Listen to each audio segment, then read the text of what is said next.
Hello student, welcome to my YouTube channel Arihant lecturer. बच्चों, क्या हाल चाल है और कैसे चल रही है आपकी बोर्ड एग्जाम की तैयारी। प्यारे बच्चों, आज की इस वीडियो में मैं आपके लिए लेकर आया हूँ क्लास 10th हिंदी का मॉडल पेपर, गेस पेपर।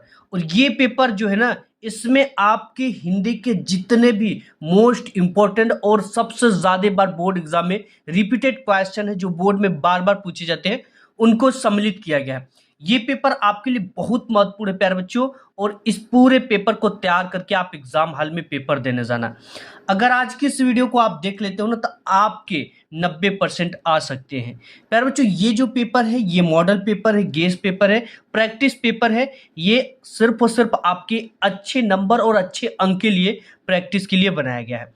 प्यारे बच्चों, सबसे पहले आपको बोर्ड एग्जाम का पेपर बिल्कुल ऐसा ही आपको देखने को मिलेगा, जिसमें आपको सबसे पहले यहाँ पे आपका जो भी अनुक्रमांक है बच्चा, वो यहाँ पे आपको क्या कर देना है, सबसे पहले यहाँ पे भर लेना है। 10 अंकों का रोल नंबर होगा, और यहाँ पर आपका जो भी नेम होगा उस नेम को यहाँ पे आपको क्या कर लेना है, भर लेना है। जैसे आप भर लोगे, इस पेपर से आपको पूरी आइडिया लग जाएगी कि एग्जाम में आपको कैसे क्वेश्चन आएंगे, कितने मार्क्स के आएंगे, और कौन कौन से क्वेश्चन वेरी वेरी इंपॉर्टेंट है। ये है बच्चा 2027 हिंदी का एक गेस पेपर, और यहाँ पर है ये कोड 801 एफडी। ये कोड बोर्ड एग्जाम में बदल बदल कर ये पूछे जाते हैं अलग अलग पेपर के लिए, ठीक है।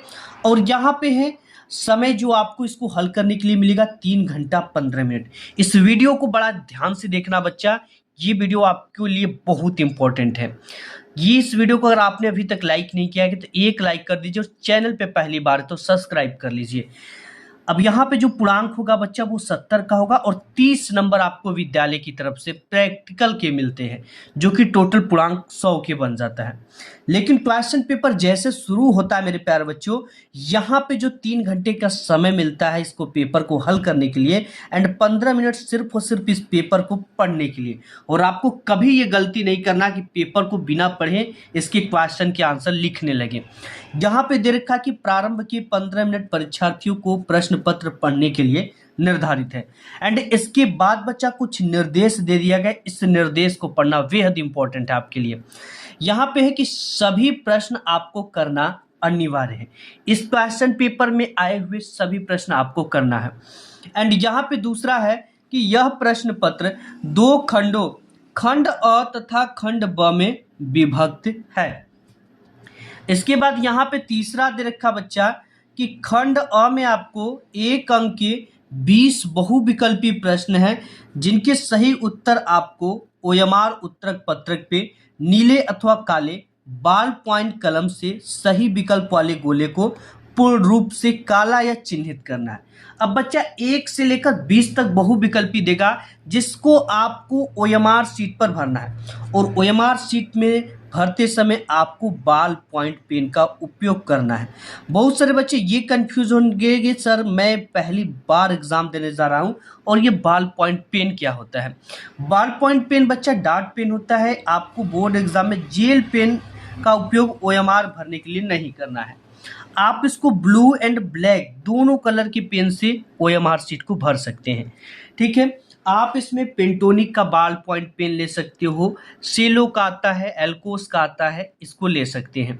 इसके बाद यहाँ पे चौथा निर्देश दे रखा है कि खंड अ के प्रत्येक प्रश्न का निर्देश पढ़कर केवल प्रदत्त ओएमआर उत्तरक पत्रक पर ही उत्तर दे। ओएमआर उत्तरक पत्रक पे उत्तर देने के पश्चात उसे काटे नहीं तथा इरेजर अथवा व्हाइटनर आदि का प्रयोग आपको कदापि नहीं करना।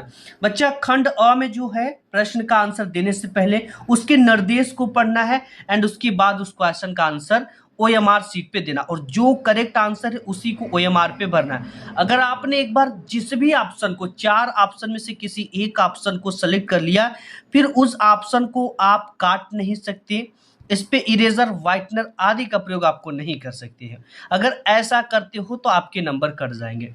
एंड यहाँ पे नेक्स्ट है कि प्रत्येक प्रश्न के अंक उसके सम्मुख अंकित है। कौन सा क्वेश्चन कितने मार्क्स का है बच्चा, ये उसके आगे लिख दिया गया है। एंड यहाँ पे नेक्स्ट निर्देश है कि खंड ब में आपको 50 अंक के वर्णनात्मक टाइप के प्रश्न देखने को मिलेंगे। एंड यहाँ पे नेक्स्ट है कि खंड ब में सभी प्रश्नों के उत्तर आपको एक साथ ही देना है। एंड यहाँ पे नेक्स्ट है कि प्रथम प्रश्न से आरंभ कीजिए तथा अंतिम प्रश्न तक करते जाइए, और जो प्रश्न ना आता हो उस पर समय आपको कदापि नष्ट नहीं करना है। तो ये रहे बच्चा आपके कुछ निर्देश। अब आपके आएंगे खंड अ, जिसमें आपको मिलेगा बहुविकल्पी टाइप के प्रश्न। बच्चा यहाँ से आपका शुरू हो जाता है खंड अ। खंड अ में आपको मिलता है बहुविकल्पी टाइप के प्रश्न, और 20 तो बहुविकल्पी होता है। बच्चा इस 20 बहुविकल्पी को हल करने के लिए आपको एक निश्चित समय 1 घंटे का दिया जाता है।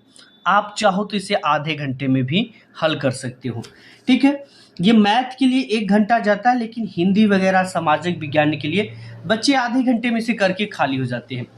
अब यहाँ पे जो पहला क्वेश्चन दे रखा है, ये दे रखा कि आचार्य रामचंद्र शुक्ल किस युग के लेखक हैं।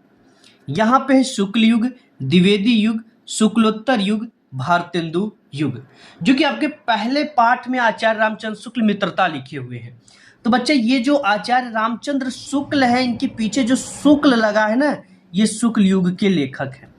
किस युग के हैं? शुक्ल युग के लेखक हैं। इन्हीं के नाम पे शुक्ल युग का नाम पड़ा था।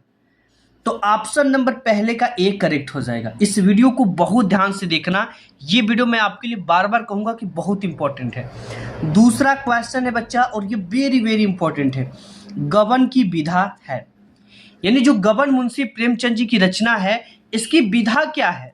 ये नाटक विधा है, एकांकी विधा है, उपन्यास है कि कहानी है? तो ये बच्चा आपका गबन जो है मुंशी प्रेमचंद जी का काफी प्रसिद्ध उपन्यास है। ऑप्शन नंबर सी आपका करेक्ट हो जाएगा। एंड इसके बाद तीसरा क्वेश्चन दे रखा है कि कंकाल के लेखक हैं। ये जितने भी आप देख रहे हो, ये वेरी वेरी और बोर्ड एग्जाम में बार बार रिपीटेड प्रश्न है बच्चा। यहाँ पे है कंकाल। कंकाल जो कि जयशंकर प्रसाद जी की रचना है, इसके लेखक ही पूछा है। मुंशी प्रेमचंद जी हैं, जयशंकर प्रसाद जी हैं, निराला जी हैं, आचार्य रामचंद्र शुक्ल है। तो ये जयशंकर प्रसाद का काफी प्रसिद्ध नाटक है। ऑप्शन नंबर बी आपका जो है करेक्ट हो जाएगा। इसके बाद चौथा नंबर क्वेश्चन नेक्स्ट है बच्चा कि कलम का सिपाही कृति है, धर्मवीर भारती का है, अज्ञे जी का है, जैनेन्द्र कुमार जी का है, अमृत राय जी का है। ये भी क्वेश्चन हर बार बोर्ड में पूछता है, वेरी वेरी इंपॉर्टेंट है। अमृत राय जी का है। और इसकी विधा की बात करें बच्चा, कभी कभी विधा पूछ देगा कि जो कलम का सिपाही है, ये विधा क्या है? तो ये है जीवनी विधा। कौन सी विधा है? जीवनी विधा है। ठीक है, इसके बाद पांचवा नंबर क्वेश्चन है कि शुक्ल युग की समय अवधि है, यानी शुक्ल युग कब से कब तक माना जाता है? 1900 ईस्वी से 1918 ईस्वी तक, 1919 से 1938 ईस्वी तक, 1936 से 1943 ईस्वी तक, 1850 से 1900 ईस्वी तक। तो ये जो माना जाता है बच्चा 1919 से 1938 तक के काल को, जो समय काल है, उसे समय अवधि को शुक्ल युग माना गया था। ठीक है, 1919 में जलियांवाला बाग कांड भी हुआ था, जो कि 13 अप्रैल 1919 को हुआ था। इसके बाद नेक्स्ट क्वेश्चन है कि साकेत रचना है महादेवी वर्मा जी का, सुमित्रा नंदन पंत जी का, जयशंकर प्रसाद जी का, मैथिली शरण गुप्त जी का। तो साकेत भैया जो आपकी रचना है, ये काफी प्रसिद्ध रचना है।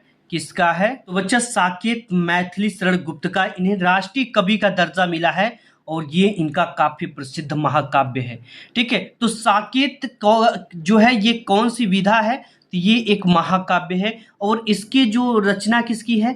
कवि मैथिली शरण गुप्त का, और इन्हें राष्ट्रीय कवि का दर्जा प्राप्त है। आठवां नंबर क्वेश्चन है बच्चा कि महादेवी वर्मा कवित्री हैं।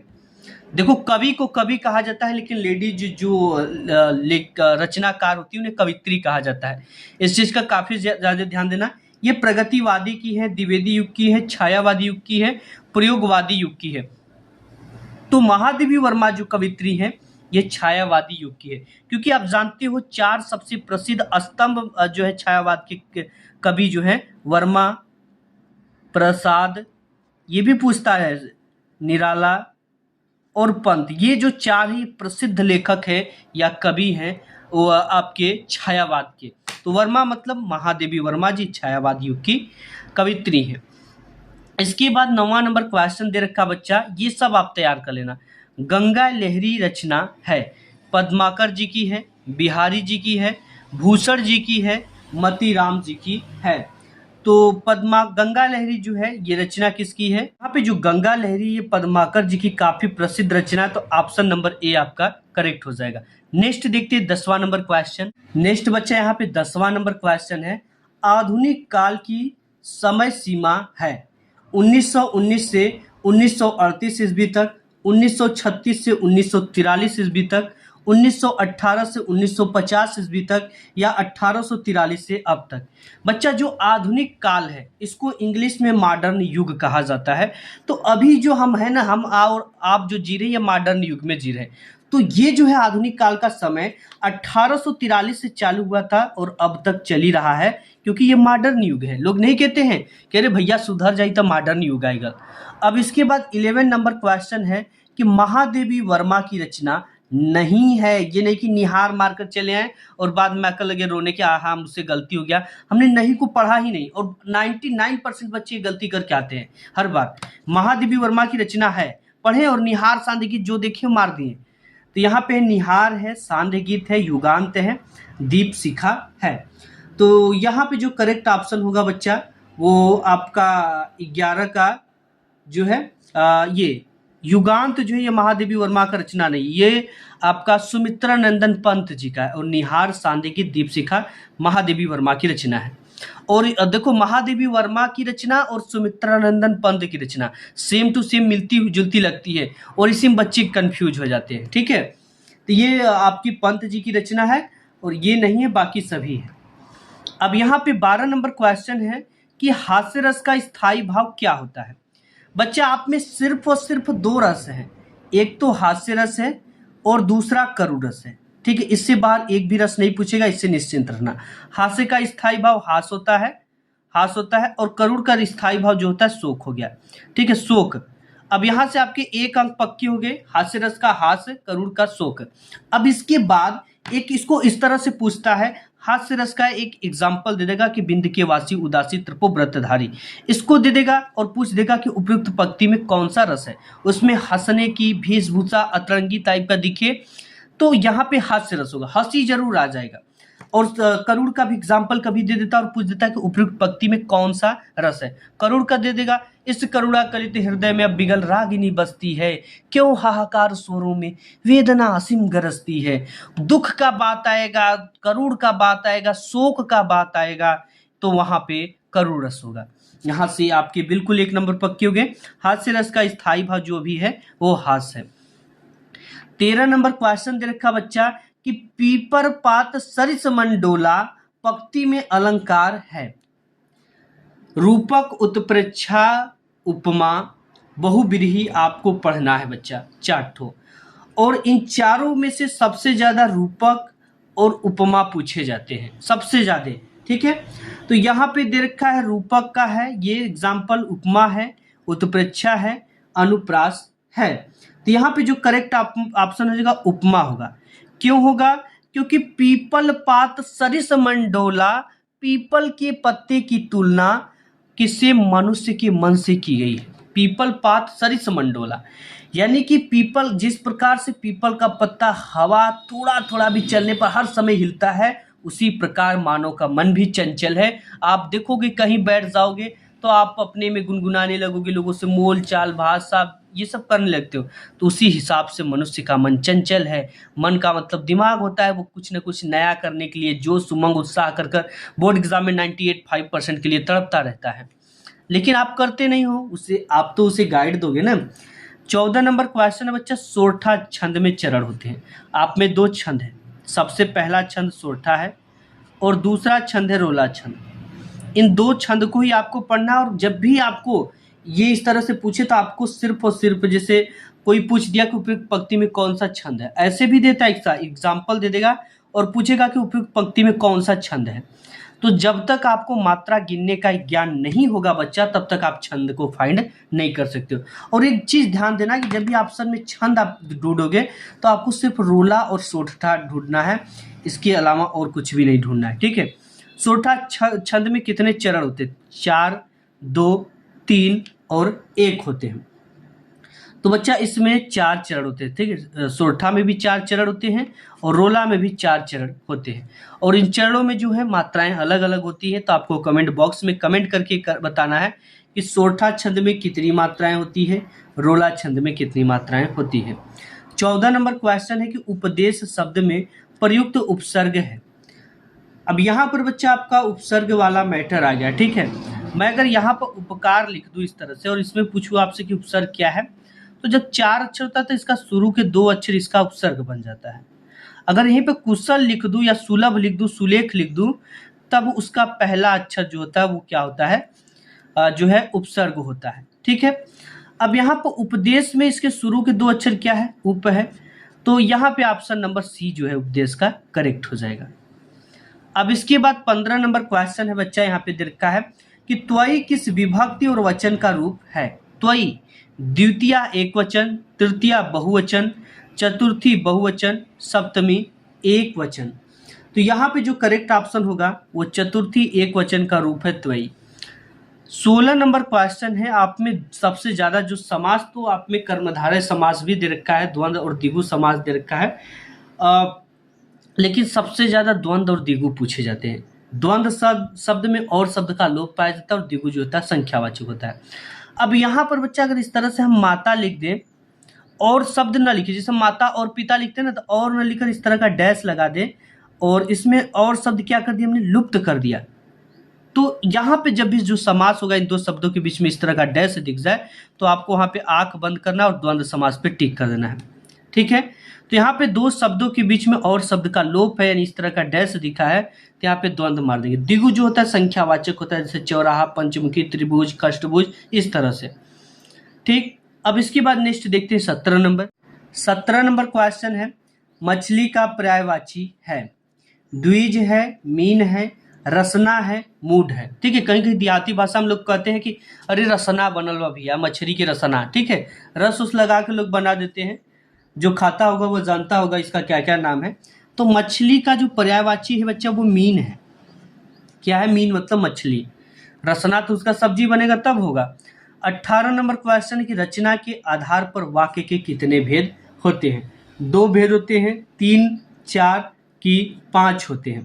तो यहाँ पे जो रचना के आधार पर वाक्य के 3 भेद होते हैं, संयुक्त वाक्य, सरल वाक्य, मिश्रित वाक्य। अब इसके बाद 19 नंबर क्वेश्चन दे रखा है कि वाच्य के विषय में कौन सी बात सही नहीं है।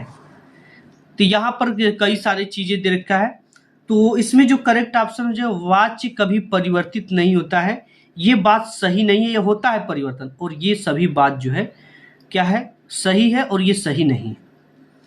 अब इसके बाद 20वां नंबर क्वेश्चन है और लास्ट बहुविकल्पी है, जातिवाद संज्ञा शब्द है, शिक्षक है, दरबार है, अंधेरा है, कोमल है।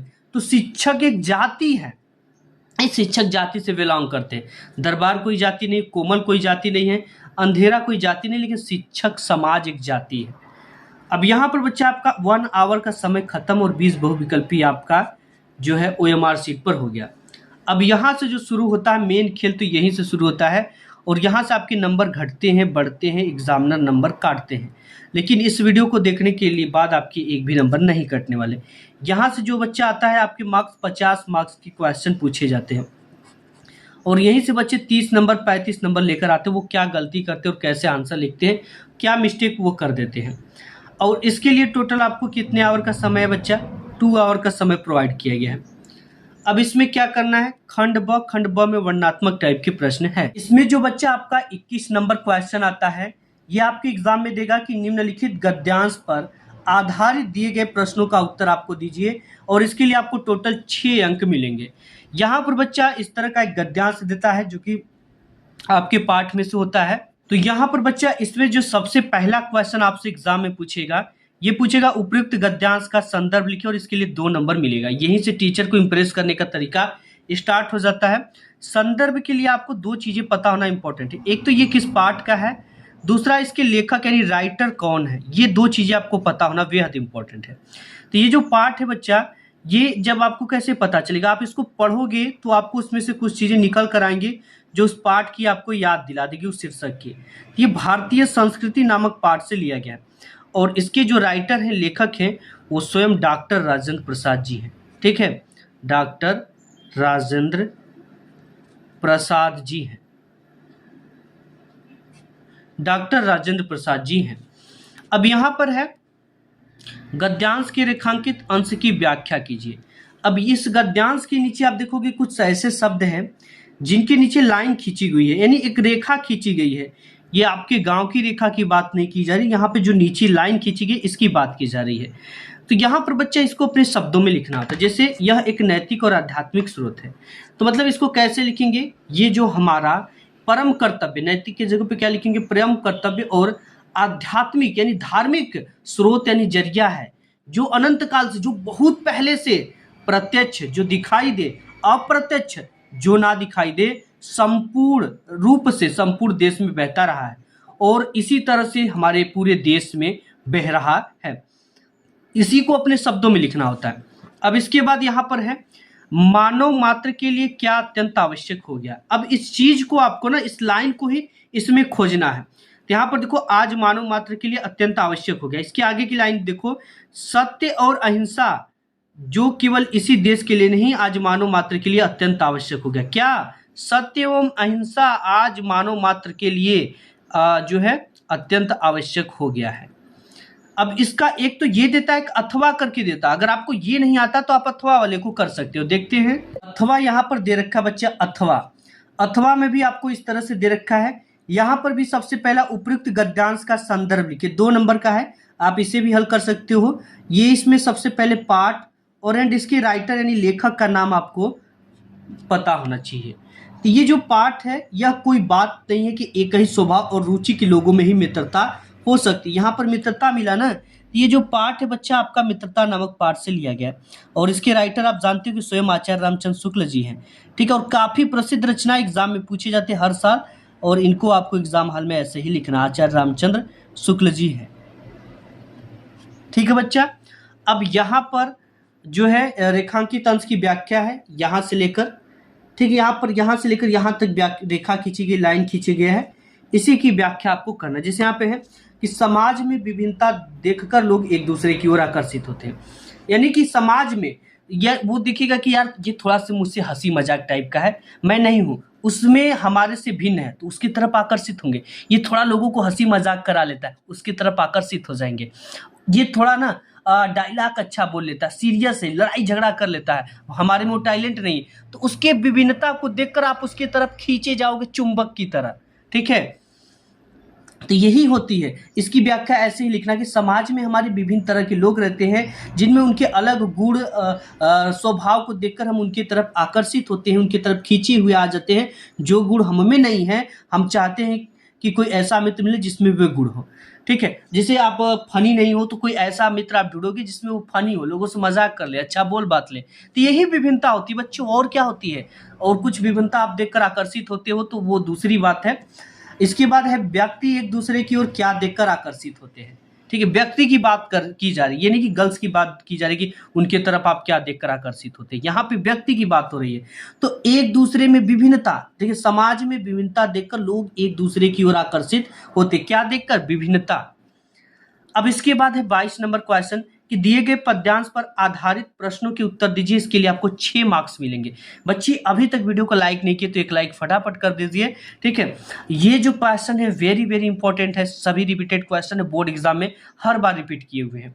22 नंबर है कि पद्यांश का उत्तर दीजिए। अब पद्यांश का उत्तर के लिए आपको इस पद्यांश को पढ़ना है एंड यहाँ पे देखा उपयुक्त पद्यांश का संदर्भ लिखिए। हमने आपको पहले भी बताया और अब भी बता रहा हूँ, संदर्भ के लिए आपको पाठ है एंड इसके कवि का नाम पता होना चाहिए। ठीक है, अगर कोई लेडीज कवि है तो उन्हें कवित्री कहा जाता है, इस चीज का ध्यान देना संदर्भ लिखते समय। ठीक है, तो इसमें जो पाठ है बच्चा, इसको जब आप पढ़ोगे तो यहाँ पे एक सूर जैसा शब्द दिख रहा है। सूर का मतलब है, ये पाठ जो है ये इस पंक्ति को सूरदास जी लिखे हैं, तो पाठ का सॉरी कवि हम लिख रहे हैं। ठीक है, कवि जो है इसके सूरदास जी हैं। और इसके जो पाठ है बच्चा, सूरदास जी आपकी जो चैप्टर है इसमें पद नामक शीर्षक लिखे हुए हैं, जो कि सूर सागर से लिया गया है। ये हो गया। अब यहाँ पर है रेखांकित अंश की व्याख्या कीजिए। यहाँ से लेकर यहाँ तक शब्द के नीचे इस तरह की एक रेखा, इस तरह की एक लाइन खींची गई है, इसी की व्याख्या में अपने शब्दों में करनी होती है। अब यहाँ पर देखिए, निर्गुण कौन देश को वासी। जब श्री कृष्ण जी गोपिकाओं को छोड़कर वृंदावन चले जाते हैं तो जो गोपिकाएं होती है उनकी उनके प्रेम में काफी ज्यादा व्याकुल और परेशान रहती हैं।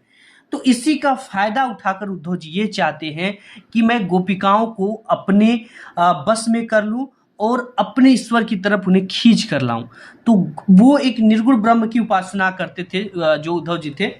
तो गोपिकाओं के पास जाते और कहते कि आप निर्गुण ब्रह्म की उपासना करो, अब आपका जो प्रेमी श्री कृष्ण है वो आने वाला नहीं है। तो यहाँ पर तो गोपिकाएं देखो क्या उनसे कहती है। तो गोपिकाएं उद्धव से कहती है कि आप जिस निर्गुण ब्रह्म की उपासना की बात कर रहे हो, कौन देश का वासी, वो किस देश का रहने वाला है। मधुकर कही समुझाए सौहृदय, मैं आपसे प्रेम से कह रही हूँ, आप मुझे बता दो। बूझती साच न हंसी, और मैं आपसे किसी भी तरह का हंसी और मजाक नहीं कर रही हूँ। कौ है जनक, कौन है पिता, कौ है जननी, कौन है माता, कौ नारी और उसकी नारी कौन है, कौ दासी और उसकी दासी कौन है। इतना आपको लिखना है रेखांकित अंश की व्याख्या में। अब यहाँ पे मधुकर शब्द का क्या अर्थ है इसमें, ठीक है, प्रेम से है, प्रेम भाव से है, ठीक है, ये आपको लिख लेना है। अथवा अगर आपको ये नहीं आता तो आप इसको भी कर सकते हो।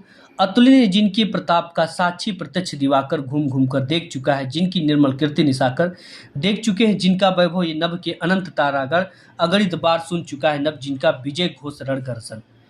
अब यहाँ पर इसकी पूरी आपको इसमें भी क्या लिखना है, पाठ और इसके कवि का नाम बच्चा, ठीक है। तो ये कौन सा पाठ है और इसके कवि कौन है। तो बच्चा इसके जो कवि है वो राम नरेश त्रिपाठी जी है, राम नरेश त्रिपाठी जी, ठीक है, त्रिपाठी जी। और इसकी जो पाठ है ये स्वदेश प्रेम नामक पाठ से लिया गया है, स्वदेश प्रेम नामक पाठ से लिया गया। ये बेहद इंपॉर्टेंट चैप्टर है और इसमें आप में यही है, उपयुक्त पद्यांश का संदर्भ लिखना है। रेखांकित अंश की व्याख्या, अतुलनीय जिसके प्रताप का साक्षी है प्रत्यक्ष दिवाकर घूम घूम कर देख चुका है, जिनकी निर्मल कीर्ति निशाकर। यानी कि ये पहले के लोगों की भावनाओं को, पहले के लोगों को बात कर रहे हैं कि जो हमारे पहले लोग पूर्वज थे वो बहुत ही जो है प्रतापी थे, ठीक है, और उसका प्रत्यक्ष जो है खुद सूर्य है। इस तरह से रेखांकित अंश की व्याख्या, उपयुक्त पद्यांश में किसकी महिमा का वर्णन किया गया, हमारे भारत की गौरव अतीत की वर्णना किया गया, जो पहले लोगों के लोग हैं। नेक्स्ट देखते हैं। नेक्स्ट बच्चा आपका 23 नंबर क्वेश्चन है कि दिए गए संस्कृत गद्यांशों में से किसी एक का संदर्भ सहित हिंदी में अनुवाद कीजिए, और इसके लिए आपको टोटल 5 अंक मिलेंगे। 2 नंबर संदर्भ लिखने का एंड 3 नंबर हिंदी में अनुवाद करने का, टोटल 5 अंक आपको मिलते हैं। यहाँ पे आप इसको पढ़ोगे ना तो ऐसा भारतीय संस्कृति संस्कृत भाषायास्य केंद्र स्थलम अस्ति, यह नगरी भारतीय संस्कृत और संस्कृति का केंद्र स्थल है। इत एव संस्कृत वागमस्य संस्कृतस्य आलोक सर्वत्र प्रसिद्ध, यहीं से ही संस्कृत और संस्कृत भाषा का प्रकाश सभी जगह पे फैला हुआ है। मुगल युवराज दारा सिकोह अत्रागत्य भारतीय दर्शनम शास्त्रनाम अध्ययनम अकरोत, यहाँ पर मुगल युवराज दारा सिकोह आए और भारतीय दर्शन शास्त्रों का अध्ययन किया। सत्यसाम ज्ञान तब प्रभावित अभवत, ये इनके ज्ञानों से इतना ज्यादा प्रभावित हुए बच्चा कि यत तेन उपनिषदाम अनुवादम फारसी भाषा में करियात, और ये इसका अनुवाद फारसी भाषा में कर दिए। ये जो पाठ है बच्चा ये हमारा भारतीय संस्कृति नामक पाठ से लिया गया है, भारतीय संस्कृति नामक पाठ से लिया गया है। इसको अच्छी तरीके से तैयार कर लीजिएगा, ठीक है। अब इसके बाद आपको अगर ये नहीं आता तो आप अथवा में इसको भी हल कर सकते, ये भी 5 अंक का होता है।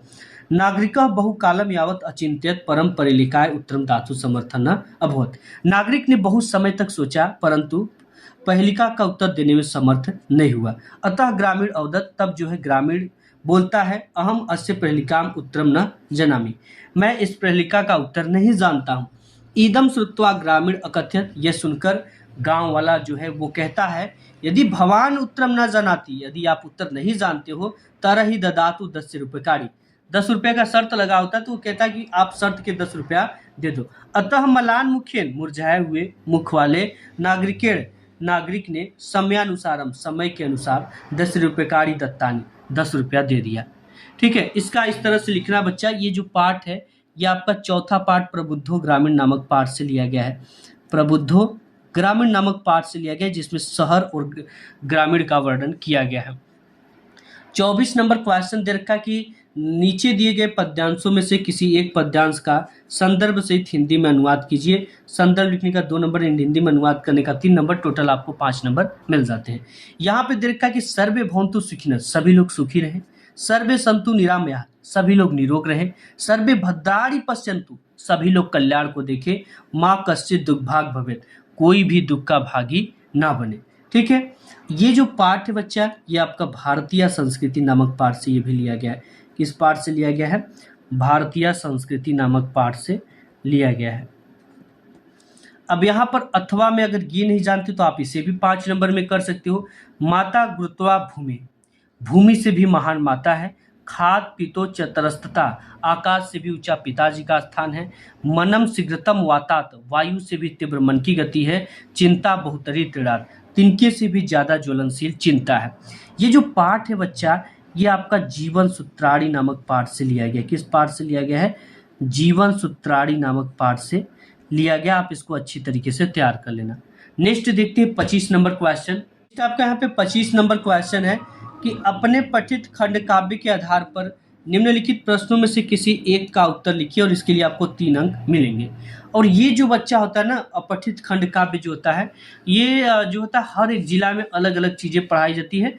तो आपको अपने जिले के अनुसार जो चीज़ें आती है उसको हल करना है। ठीक है, जो आपके जिले में पढ़ाया जाता है अपने टीचर या आपको ऐसे बैंक वगैरह में देख सकते हो, या तो यूपी बोर्ड के ऑफिशियल वेबसाइट पर जाकर आप इसे चेक कर सकते हो कि हमारे जिले में क्या पढ़ाया जाएगा। अगर ये भी नहीं होता तो आप अपने जिले का कमेंट बॉक्स में कमेंट कर देना, मैं आपको बता दूंगा कि आपके जिले में क्या पढ़ाया जाएगा और क्या आएगा।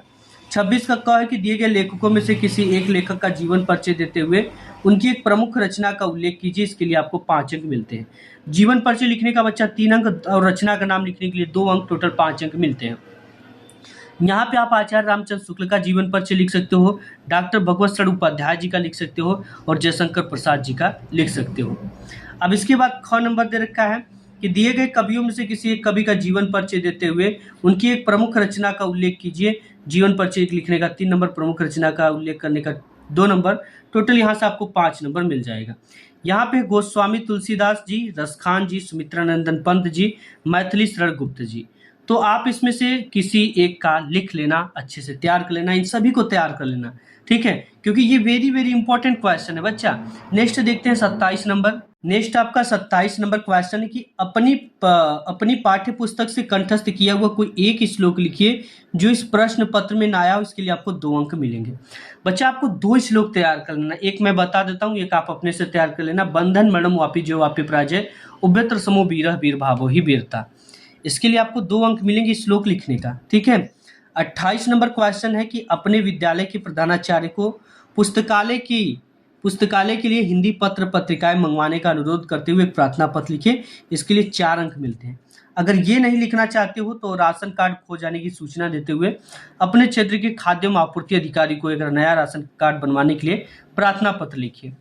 अब इसके बाद 29 नंबर क्वेश्चन है बच्चा कि निम्नलिखित प्रश्नों में से किन्हीं 2 प्रश्नों के उत्तर संस्कृत में दीजिए और 4 अंक आपको मिलेंगे। यहाँ पे देखा कि बीरह केन पूज्यत, तो बीरह बीरेण पूज्यत, किसके द्वारा वीर पूजा जाता है? आप पढ़ोगे, आप में एक चैप्टर है कि बीरह बीरेण पूज्यते। पदेन बिना किम दूरम याति, तो प्रबुद्धो ग्रामीण जो मैं पाठ आपको बता रहा था प्रहेलिका वाला, तो इसमें इसी में आता है कि वो पहली पूछता है कि पैरों के बिना दूर तक जाती है कौन है? ये पत्रम। ठीक है, पत्रम हो गया। पदेन बिना किम दूरम याति, पत्रम। केवल 2 का ही आंसर देना है। ठीक है, चंद्रशेखर क आसीत, चंद्रशेखर एक प्रसिद्ध क्रांतिकारी च देशभक्त आसीत। अस्माकं संस्कृति कीदृशी वर्तते, हमारी संस्कृति का क्या नियम है? हम सभी लोग मिलकर एक समान रहे। 30वां और आपके क्वेश्चन पेपर में लास्ट प्रश्न आता है, निम्नलिखित विषयों में से किसी एक विषय पर निबंध लिखे, 7 अंक मिलेंगे। आप बेरोजगारी की समस्या और समाधान पे लिख सकते हो, आतंकवाद की समस्या और समाधान पे लिख सकते हो, प्रदूषण और मानव जीवन पे लिख सकते हो, मोबाइल वरदान या अभिशाप पर लिख सकते हो, देश प्रेम पर लिख सकते हो। ये सभी वेरी वेरी इंपॉर्टेंट है, बोर्ड एग्जाम में रिपीटेड होते हैं। ठीक है, तो बच्चा आपको ये वीडियो पसंद है तो लाइक करना, अपने दोस्त यार में शेयर करना। मिलूंगा एक नेक्स्ट वीडियो में, तब तक के लिए धन्यवाद।